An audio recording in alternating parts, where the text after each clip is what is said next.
not a sponsored product. Yeah, fair enough. Although, getting you kicking back, like popping this open and throwing it back right now on all the cameras would be great marketing for that. Product endorsement. I don't know if you'd want that. All right, guys, fire away. Hit me. Mark, you mentioned after Saturday's game that you know more the day after with Jaland, and obviously a couple, more hours Yeah. since then. Just what's the latest update on him and his status going forward? Yeah, so he was in some pain yesterday, and so we're kind of doing consults, and I was hoping that he was going to wake up yesterday morning and just feel perfect, but he didn't. So we'll kind of move forward. That I think we have a meeting today at 4, and maybe see what kind of game plan we can put together.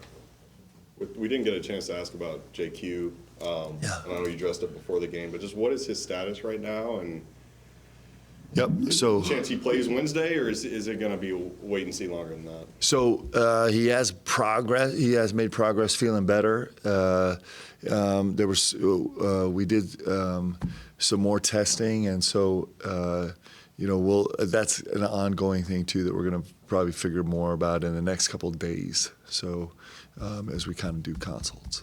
Mark, along that same vein, it looked like Trent checked in at the end of the game there, and then was out there for just a few seconds, but kind of limped off. Is he all right? What kind of happened there? Yeah. So the report on him is that he is good. I want to make a joke about it, but I'm not going to. He just banged knees when he was on the floor. With JQ and Jaland, how difficult is it as a team to try to get in a rhythm and get some chemistry there when you have such two important pieces that are kind of in and out and now questionable about when they might be back? Well, it's been a challenge, not unlike every team faces, right? So it's not a unique challenge in the sense of every team is facing it, but it is a challenge trying to establish an identity, mostly because those two pieces are very unique to our team. Jaland Lowe brings something to our team that nobody else brings to our team, and JQ brings something to our team that nobody else brings, and they're both important parts of it. So it's not like we just move on to the next guy in the same way. We have to retool a lot of things as we move on to the next guy, and so that part's been a little bit of a challenge, but it's the same challenge that everybody faces every single season. Coach, I wanted to get your idea on how Otega played on Saturday. Yeah. To me, he seemed like he popped a lot of steals, a lot of baskets, and it seems like he's a much better player when he's scoring and doing things in kind of the flow of the game instead of maybe in a rigid half-court set. Yep. He's continued to play good. He's just put, his last, 6 games, the last 4 weeks, I think he's been really good. I thought he was great. Probably what I was most excited about is the .11 DPA, which is, I think, his best. If not his best, it's close to his best. And that's with the toughest assignment of the night. It's really impressive what he was able to accomplish on the defensive end. And I think when he does that, I think what he's learning every day is that when he brings that right stuff to the game, all the rest of the game just comes with it. And so I thought he was phenomenal. But that got me the most excited was that .11 number. That's pretty impressive. You spoke a second ago about the challenges of getting into a rhythm yourself when maybe guys are going in and out of the lineup. That's something that this LSU team has been dealing with, specifically with Thomas and Reed being out of late. But from the opposing perspective, when you're trying to scout and game plan for a team that has had guys in and out of the lineup, maybe you don't know if they're going to play or not. What are the challenges that come with that, and how do you approach that as a coaching staff? Well, not unlike our situation, Jayden makes them a way different team. His in high major games, his ball screen, ball handler, points per possession, like a 1.23 points per possession on 30 possessions. That's incredible. That's a number that just reaches out and grabs you. He's also, incredibly effective hitting the roll. So it's a little bit of he's a problem. The balance of scoring and ball handling changes in their team too. Reese off the bench is. It's crazy to say this because Jayden is averaging 7.1, I think, assists a game. When Reese is playing, It seems like, Max is taking way more of the load. I mean, he's averaging over 20 points a game in conference, which is really incredible. And so we think they feel a little bit different, for good or for bad. They just feel a little bit different when Jayden is out there. So you just kind of prep for all the scenarios. I mean, the truth is, if their whole roster is healthy, there's going to be times when those guys are on the court and times when they're off, so you're still preparing for the same stuff. Mark, after Saturday's game, you kind of touched on with Jaland specifically about, like, hey, these guys have great futures, but you don't want to take the present from them, but you want to balance the future. What advice do you kind of have for him going through this, and how much maybe do you lean on just your medical background when you kind of try to give him advice? With J. Lowe? No, with Jaland. With JQ? Yeah, no, J. Lowe. Yep. Okay. We got so many, man. I'm telling you, it was like what was I thinking? Like all the Smith on the football team. Yes. With J-Lo, listen, I know these guys. They'll do anything they can to play. And so, J-Lo's already proven that, right? Like, he's doing anything he can to play. And so I think for him, it's just, is there a way that I can functionally do this and get out there and contribute to the team? I think that's pretty simple. And I think at the end of the day, it's the same way for JQ. Like, is there a way I can get on the floor and actually positively impact this game? So there are so many things that you factor in, but at the end of the day, it comes down to that very simple thing for both these guys. They desperately want to be on the floor. They desperately want to compete and help, and so they're trying. Just as a quick follow-up to that, I mean, I know you've coached for many years now, but specifically last year with both Lamont Butler and Jackson Robinson, did that experience of helping to navigate them to play, to not play, to shut things down, to not shut things down, has that informed you at all going through this year with Lowe and JQ? The answer to that is mostly in the sense that it just comes easier to my stress level, right? So I'm just like, hey, this is par for the course. This is what we do. There's no purpose in us, stressing or bemoaning or worrying about the fact that we're having roster changes because of health. It's just part of the game. It's just part of the game. And so probably I take it a little bit more in stride, but it's still all the complications that you'd expect that every single team's facing. How difficult is that in the flow of the game? Like the St. John's game, I think everybody assumed Jaland was done when he went out, when he did. How do you just have to trust the player? Do you trust B. Wells? What goes into that when you're trying to deal with everything else? Well, so we actually practice that. In practice you have, and it might at times seem heartless, but it's important. In practice you have times where someone goes down with an ankle or it gets poked in the eye or an elbow to the gut or whatever, and so they're sprawling down on one side of the floor, and we actually practice, our performance staff goes and addresses that issue right away, and we move to the other side of the court and go. And sometimes you have moments in practice where it's a little bit scary, right? And so you actually practice that, and that's not a disregard for the injured party. The truth is that all of us standing around looking at them is not actually helpful. It actually is the opposite. It actually has a negative impact. And so, so that's part of what you prepare for, and you kind of get used to the fact like, hey, the best way we can help that particular player is by continuing on this game. So if and when they come back, we're still in it, and we're still competing, and we're still right, so we can get there. So, I think that's part of, forging through adversity. Is there more of an emphasis to play through Malachi a little bit more, especially with JQ out, and have him get a little bit more of a feel? And if that was the case, what did you see from him out there? Yeah, he was impressive. I mean, what a game he put together. Like, it was really impressive. And I think Malachi actually was begging us to play more through him just based on his early play. We were stuck. You think about it, we were not functioning well on the offensive end to begin that game, and Malachi just saved us on the offensive glass. He's just like, don't worry, guys, I'm just going to handle this, and I'll go get a second opportunities. And And then he was so aggressive on the defensive end, especially with his ball screen coverages. Like, you could tell that he was really there. And so when you see a player out on the floor, that engaged and that focused on the game, it's like, all right, hey, let's go. He's inspiring confidence in everybody on our team, so let's milk it. And I thought he was really impressive. They were. They came quicker than they normally have. They came off the passer to Monster right away, doubled down on the very first possession, and he handled it well.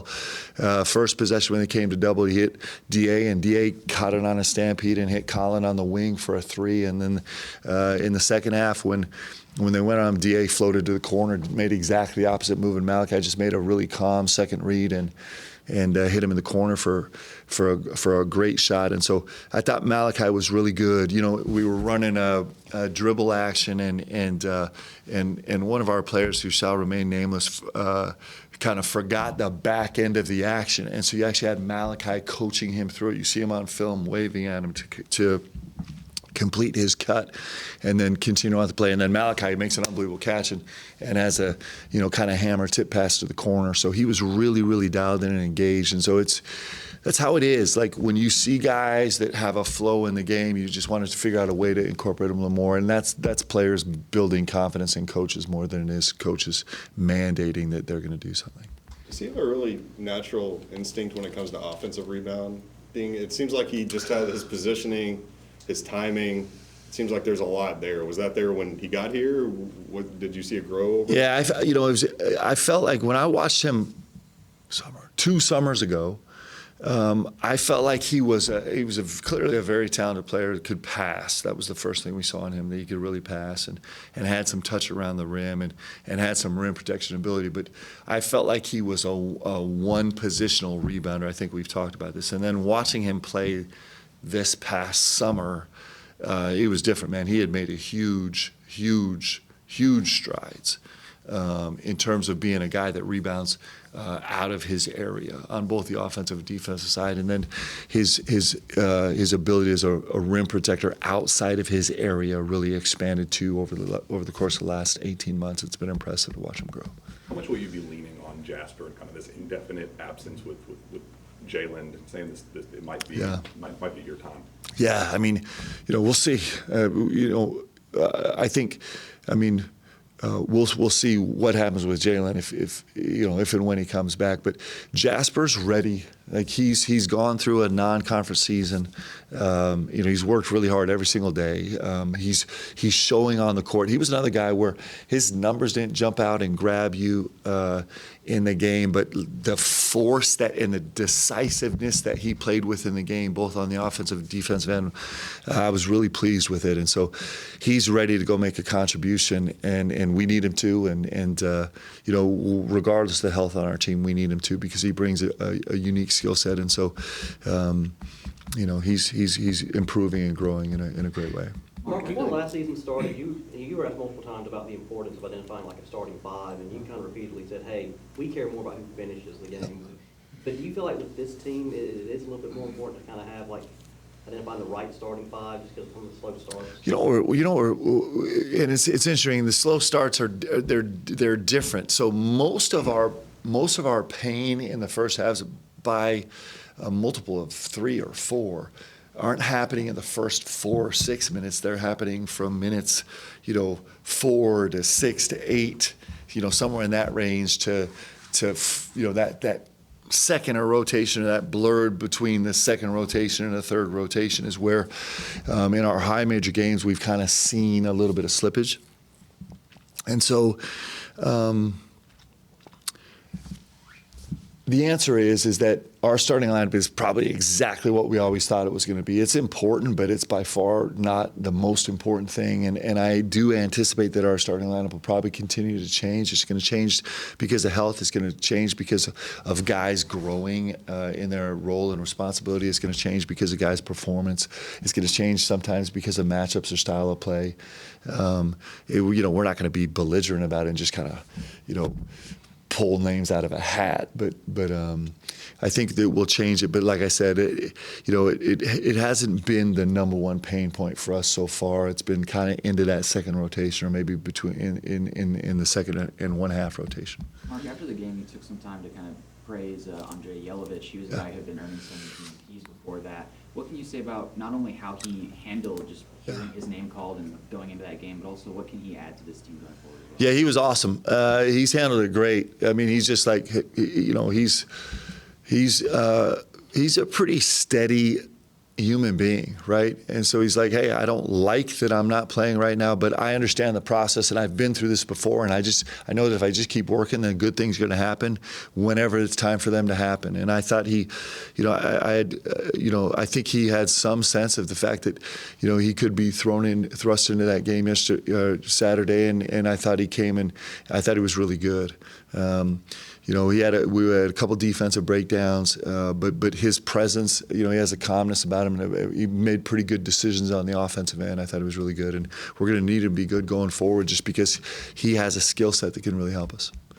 Going back to Jasper. The ball moving around really well. It was probably the best you all did ball all season. Now you have 2 road games.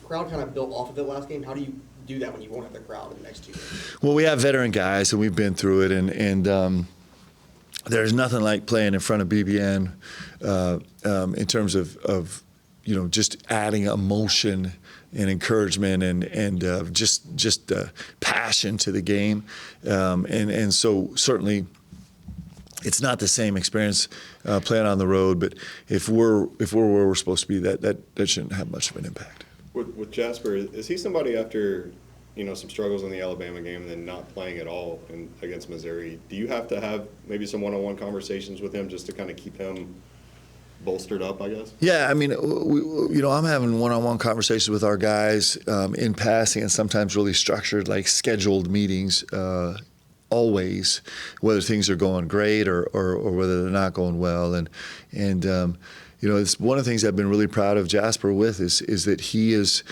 been pretty relentless, and the key is, listen, the game tries to do the same thing to everybody. It tries to distract you from the only thing that really matters, which is getting better every day. And we say that so much that it gets boring, and it's like, well, you don't really want to write about it or talk about it, because we already said it 97,000 times, and we talked about it every single day. But that's really the truth. It's just the truth. Is every single day you get distracted by anything, by wins and losses, or by minutes or points or praise or accolades or criticism, right? Every minute that you get distracted is a minute that you're not growing, that you're falling behind, and that you don't have the opportunity to actually put yourself in a position to win. And I've been proud of Jasper. This has been a little bit of a zigzag road for him, like it's supposed to be. It's supposed to be for a freshman, but he's done a really solid job about staying focused on getting better. Similar vein, we've seen Collins' minutes kind of go up and down a bit this year. He's gone from starter to bench contributor, and he's obviously lived a bit more life than some of the other sophomores around the country in his position. So have you seen him navigate his sophomore year at Kentucky and the strides he's made? I think the progress he's made over the last year is incredible. I think that he's grown immensely. I think he's got still so much massive ceiling ahead of him. He has a mature approach to this game. He comes in every single possession in practice and in games. Every single one is full commitment, full gas. Like he's a real gift to have on a team, because he brings it regardless of any circumstance. That's why he's improving so much. Is 35 threes, is that still a thing with this team? Man, I would love to get back there. It's we're still trying to find ourselves a little bit, but that's, if we're going to be at our maximum level, that would certainly be a piece of it. It would be really functional for us. Right now there's some other factors that we're trying to manage to get there a little bit. But what did the film reveal about this team's unselfishness, especially on Saturday? After so much talk about ball sticking and so on and so forth. Yeah, I think what it revealed was that we had some success, and there's so much more on the table for us. There's so much more. There's so much more about, there's this, there's so much more about being vicious and violent and aggressive to get downhill where you're acknowledging the responsibility to score first, which is the way we play, but you're really starving to like create something out of a power play for your teammate. That has been a really slippery, shadowy concept for us to grasp as a team. And when we feel it, and we have, like I've talked about, we have really felt it in transition. Our guys really feel that in transition. That's a space where we're really, like, we get it. In the half court, for a multitude of reasons, mind you, it's been a little bit more elusive, and that is going to be a ceiling measure for our team. If we can embrace that and understand it and like find a way to take that elusive concept and make it something real in our hearts, we have a chance to be great. Like, we have a chance to be great. And if we, as much as we don't, we're just going to be good. No, I'm talking about the kind of the most important part of Saturday's game was getting that first SEC win and then showing the resiliency you guys showed. But kind of in hindsight, was it also just big to, not lose in front of that legendary, team that was on at halftime? It was a disappointment for them to show up and be like, well, yeah, yes, all of those things are true. They're all true. Mark, you've spoken a lot this season about Cam's potential on the defensive end of the floor. We all think of him kind of primarily probably scorer, three-point shot. Yeah. But there was a play in the first half where he kind of spearheaded a defensive stop, got a big turnover. It seemed to flip the game, and you could tell he really took a lot of pride in it and joy. Are you seeing that?